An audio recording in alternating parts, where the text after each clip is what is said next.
Bonjour, on va commencer notre programme de deuxième semestre sur le dynamique. On va utiliser toujours on va toujours étudier un corps qui a perdu son état d'équilibre et qui va commencer à se mouvoir d'un point de début jusqu'à arriver à un point de fin. On va étudier toujours le mouvement rectiligne. Et on sait très bien qu'il y a plusieurs genres de mouvements. Il y a le mouvement translatoire, il y a le mouvement périodique, mais on va toujours étudier le mouvement rectiligne. Alors, première chose, c'est toujours distinguer entre le mot distance et déplacement. Si on veut étudier le mouvement d'un corps d'un point A vers B, selon le chemin en bleu, et alors, ce qui est en noir, c'est qu'on appelle le vecteur de déplacement. On remarque très bien que le corps a fait une distance supérieure à la norme du vecteur de déplacement. La distance alors est supérieure au vecteur de déplacement, c'est qu'on peut distinguer entre le mot distance et le mot déplacement. Si on va considérer qu'un corps qui va faire un mouvement du point A jusqu'à arriver au point B, et puis il va arriver au point de fin jusqu'à C. De A à B, il a fait 4 km, de B à C, il a fait 3 km, considérant que la direction entre les deux directions AB et BC, c'est un angle droit, et alors AC, comme distance, est égal à 5 km. Alors, c'est la distance parcourue ici, c'est 4 plus 3 km, mais la norme du vecteur de déplacement est égale à 5 km, et comme ça, on remarque qu'il y a une grande différence entre la distance et le déplacement. Continuons encore à savoir le sens du mot vecteur de position. Ça veut dire si on a une position sur un repère orthonormé x et y, et ce point est de position xy, d'affixe xy, si l'observateur est situé au point d'origine, alors il va voir cette position-là, x dans la direction y, y dans la direction j. C'est la distance horizontale et la distance verticale, qu'on peut le considérer horizontale et verticale. Puis, on va essayer de l'appliquer avec un tout petit exemple. Un coureur s'est déplacé 80 mètres vers l'est. Il est ici, comme c'est le point de l'origine, il a fait 80 mètres de point A vers B dans la direction est. Puis il a fait 60 mètres dans la direction nord, jusqu'à arriver au point C. Il te demande ici de calculer la distance et le déplacement parcouru par le coureur. Alors, de A à B, ça c'est la première distance. Alors qu'on peut dire que la distance complète, c'est égal à la somme de deux distances, c'est distance 1 plus distance 2. Distance 1, c'était 80 mètres, plus la distance 2, c'est 60 mètres, ce qui donne en total, c'est 140 mètres parcourus par ce coureur. Mais, s'il te demande de calculer le déplacement, qu'on peut l'appeler le vecteur de déplacement, on va le noter de cette manière, comme c'est un vecteur, c'est égal à la direction AC. Si on va calculer la norme du déplacement, ici, c'est égal à 100 mètres effectués par Pythagore, que 80 au carré plus 60 au carré, ça fait 200 au carré. On remarque clairement qu'il y a une grande différence entre la distance et le déplacement comme norme, car c'est un vecteur. Et alors, ce déplacement entre ces deux positions, on doit calculer la position initiale. La position initiale qu'on peut l'appeler R0, qui est égale, ça veut dire en remplaçant le t par 0, qui est égal normalement 3 fois 0 plus 2, ça fait 2i, plus 4 fois 0 moins 1, ça veut dire moins 1j. Ça, c'est la position initiale. Et si on veut essayer de savoir exactement où se trouve cette position initiale, on va supposer que c'est la direction OI et la direction OJ. Ça, c'est I et ça, c'est J. Et alors, 2i, ça veut dire 1, 2, moins j, et alors celle-là c'est la première position, là c'est la position initiale. Par cette position initiale-là, le corps va commencer son mouvement du point A jusqu'à arriver à l'autre point. Comment calculer l'autre point? On va dire que le déplacement effectué, c'est égal à la position finale moins la position initiale. La position finale, on va laisser en fonction de t, et à la fin, on va remplacer.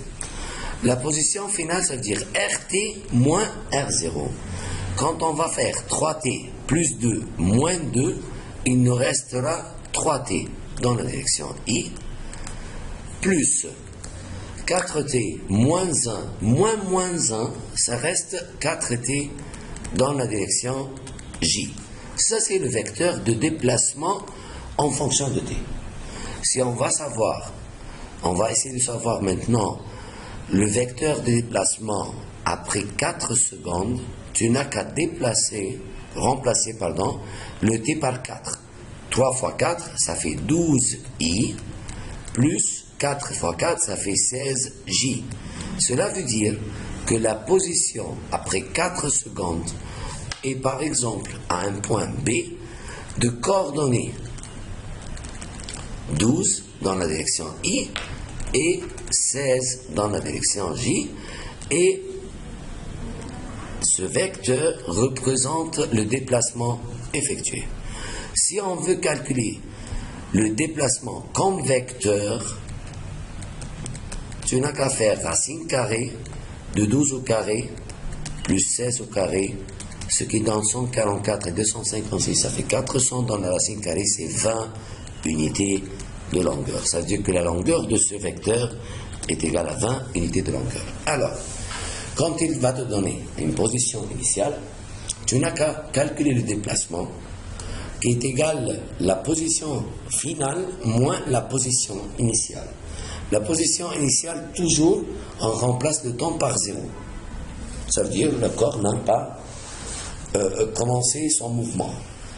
Et après, on a une expression en fonction de temps.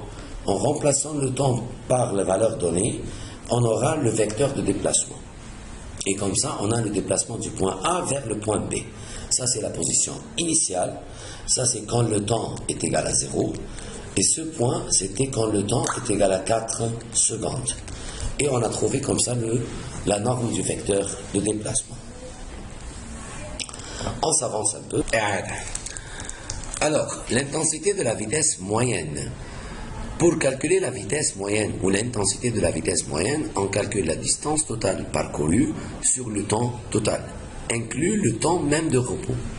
Et alors, si on veut essayer de voir un exemple sur ça, considérons un corps qui a fait une distance de 4 km, disons, en 1 heure. Et après, il a fait une autre distance de 3 km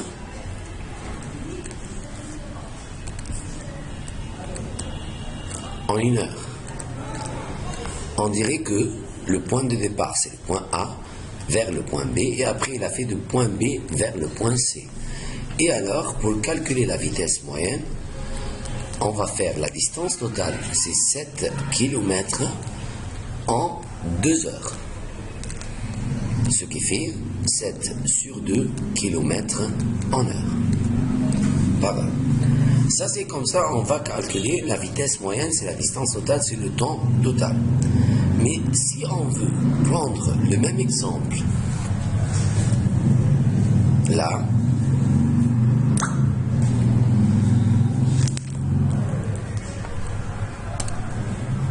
et on essaye de vitesse moyenne est égale à la distance totale 7 en 2 heures, ça veut dire 7 demi-km par heure. Mais pour calculer le vecteur de la vitesse moyenne, maintenant c'est le déplacement sur le temps total. Le déplacement, c'est le vecteur AC, ce qui est égal à 5 km, puisqu'on a considéré que ces deux directions sont orthogonales. Et alors, la vitesse, le vecteur de déplacement, le vecteur de vitesse moyenne, c'est 5 en 2 km par heure, et ça se voit la différence entre l'intensité de la vitesse moyenne et le vecteur de la vitesse moyenne. Il y a une grande différence. Pour la vitesse moyenne, c'est distance totale sur temps total. Mais pour le vecteur de la vitesse moyenne, c'est déplacement total sur le temps total. C'est ça la différence. Essayons d'appliquer ça avec un tout petit exercice. Étudier la figure ci-contre indique la relation entre le temps et la vitesse. Le temps, c'est l'axe horizontal, la vitesse, c'est l'axe vertical. Du mouvement d'un cycliste en ligne droite à partir du point O. À partir du point O, il était arrivé au point A. C'était en 5 secondes, il a fait 100 mètres. Et après, en 5 autres secondes, il a retourné de 100 jusqu'à 40, ça veut dire qu'il a fait 60 mètres. Si on veut savoir le vecteur de la vitesse moyenne et l'intensité de la vitesse moyenne, alors pour répondre à la question A, le vecteur de la vitesse moyenne, il a fait 100 mètres et après il a reculé 60 mètres et alors il a fait exactement seulement 40 mètres du point O vers le point B. Directement, ça c'est le vecteur de déplacement. Et alors le vecteur de la vitesse moyenne est égal. Il a fait 100 mètres en aller et 60 mètres en retour. Ça veut dire, la vérité, il a fait 40 mètres seulement en 10 secondes. Ce qui est égal à 4 mètres par seconde. Mais pour calculer l'intensité de la vitesse moyenne, il a fait 100 mètres, puis il a fait 60 mètres, et c'était en 10 secondes toujours. C'est la distance totale sur le temps total, ce qui fait 160 mètres en 10 secondes, ce qui donne 16 mètres par seconde. On voit que la vitesse moyenne actuelle, c'est plus grand que le vecteur de la vitesse moyenne. On avance un peu, c'est toujours pour calculer la vitesse moyenne. Une particule se trouvait aux deux instants dans le temps 3 et 7 secondes dans la position A et B. Et alors, cela veut dire pour nous, pour l'expliquer bien, on a comme un repère, on a deux points. Le point A, c'est 5 et 20. Ça, c'est le point A. Le point B, c'est 9 et 10. Et on a un corps qui va faire son mouvement du point A vers un point B. Et alors, de 5,20 jusqu'à 9 et 10. Ça, c'était à 3 secondes, et celle-là, c'était à 7 secondes. Ce qui veut dire que le chemin a duré 4 secondes. Il nous demande de trouver le vecteur de vitesse moyenne de la particule. Le vecteur de la vitesse moyenne, pour se rappeler, c'est égal le déplacement effectué sur le temps total. Le déplacement effectué, on peut le calculer par Pythagore. C'est racine carrée, la différence des abscisses au carré, 9 moins 5, 4 au carré, plus la différence des ordonnées au carré, c'est 10 au carré.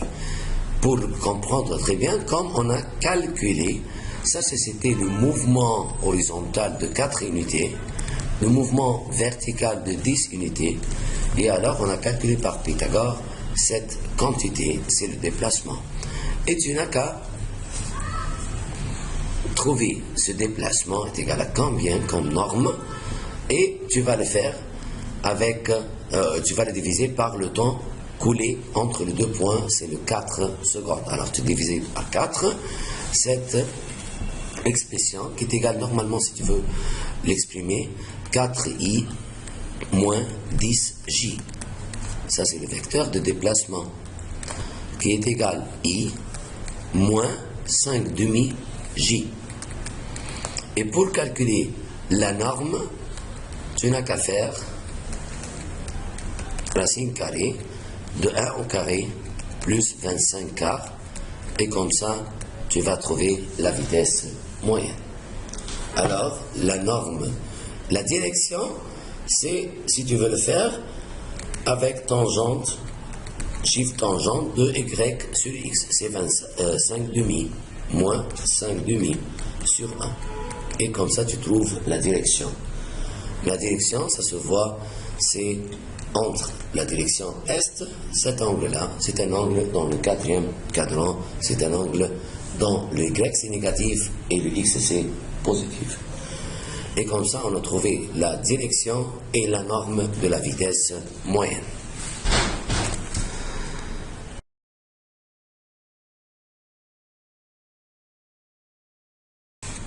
Essayez vous-même maintenant d'arrêter le vidéo et essayez vous-même de faire cet exercice seul.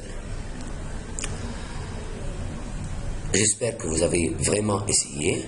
On va essayer maintenant de corriger. Un cycliste a parcouru 30 km sur une route rectiligne avec une vitesse de 18 km par heure. Et alors, voilà. Puis, il a fait, alors pour tracer ce qu'il a fait du point A vers le point B. Il a fait une distance de 30 km avec une vitesse de 18 km par heure.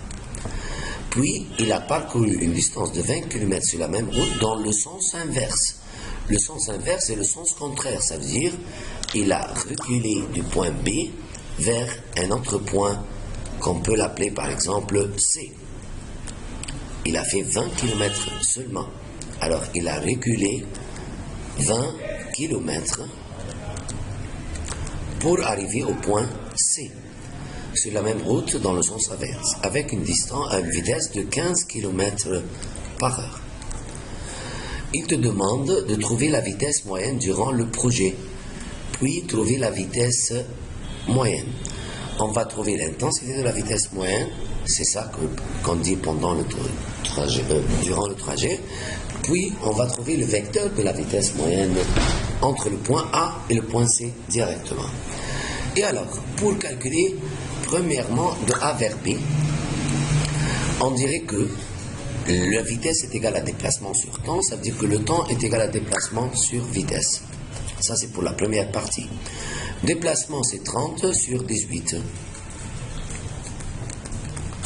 Par simplification par 6, ça fait 5 tiers heure.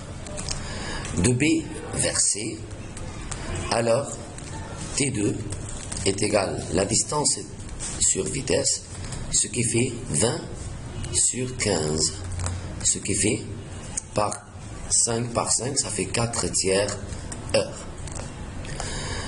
Alors, pour calculer la vitesse moyenne, qui est égale à distance complète, distance totale, c'est 50 km en 5 tiers plus 4 tiers, ça fait 9 tiers, ça fait 3 heures.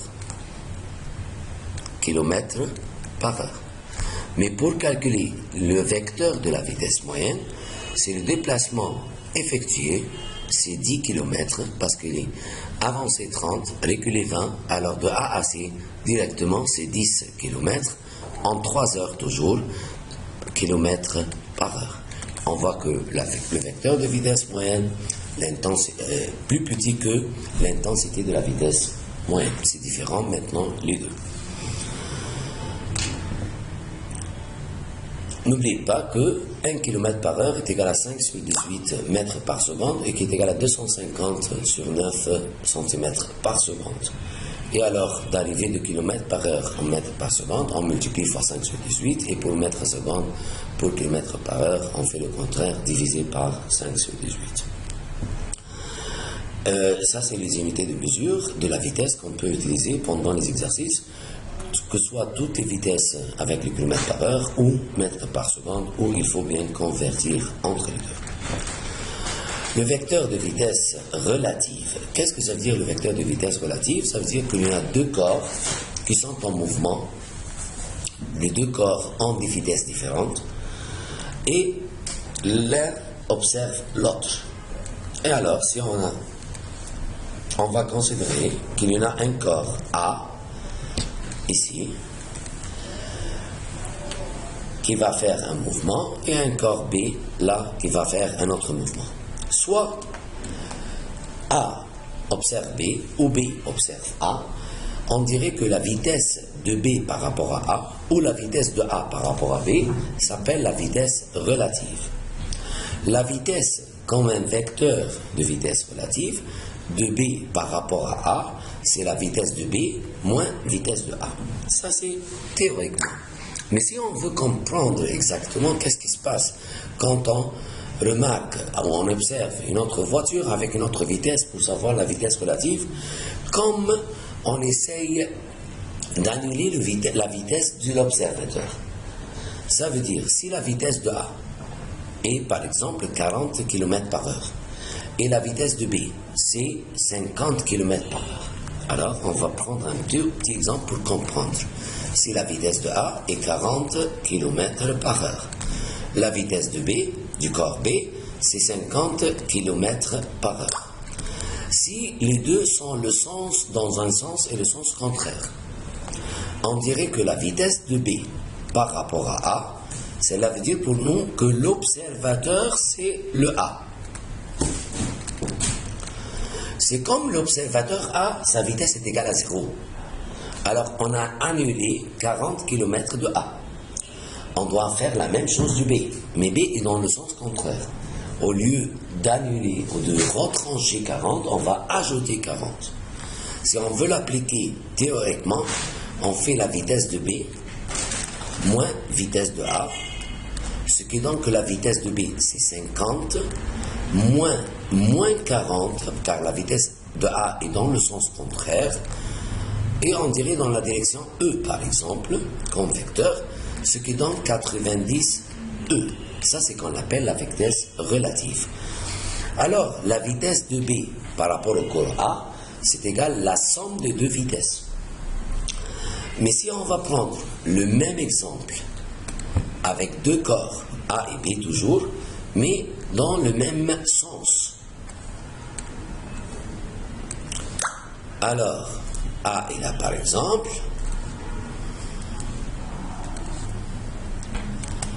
qui a une vitesse de 40 km par heure.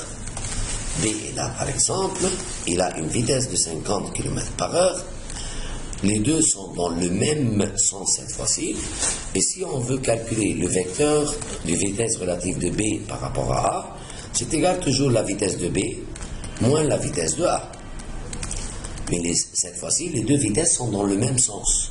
On dirait que la vitesse de B est égale à 50, la vitesse de A est égale à 40, mais dans la direction E, ça veut dire 10 E. Cela veut dire pour nous que la vitesse de B par rapport à A, il lui apparaît que le corps B fait un mouvement avec une vitesse de 10 km par heure. C'est la différence entre les deux vitesses. C'est compris, j'espère. Et alors, on a toujours deux manières pour calculer la vitesse relative. Mais toujours, l'équation vectorielle, c'est le même. Que la vitesse d'un corps B par rapport à A, c'est égal à la vitesse de B moins la vitesse de A. Si les deux corps sont dans le sens et le sens contraire,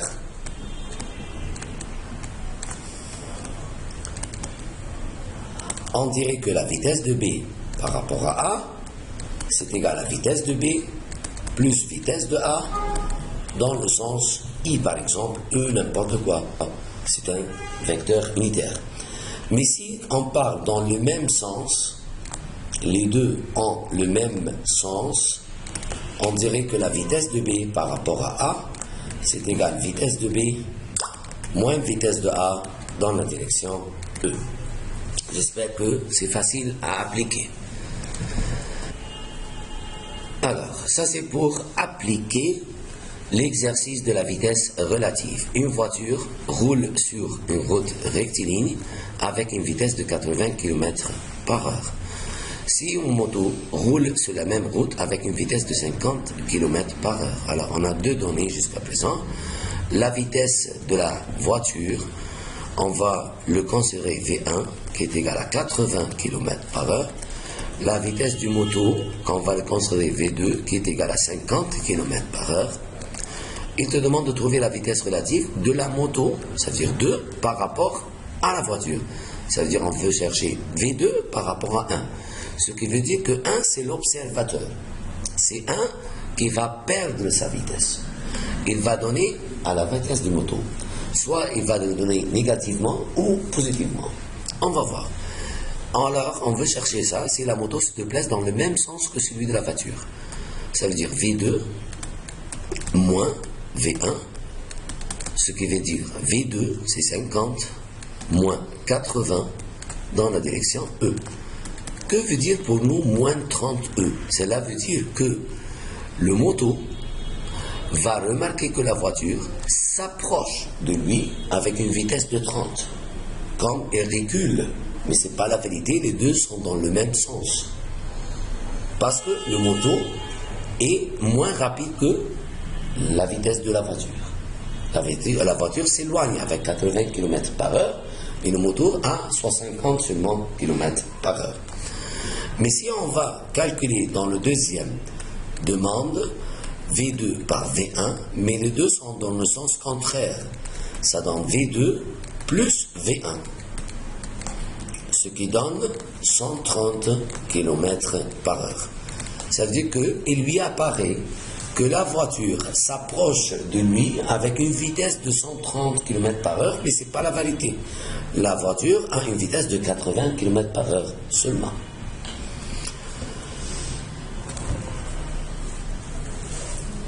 Un autre exercice, alors vous pouvez vous-même essayer, c'est exactement le même.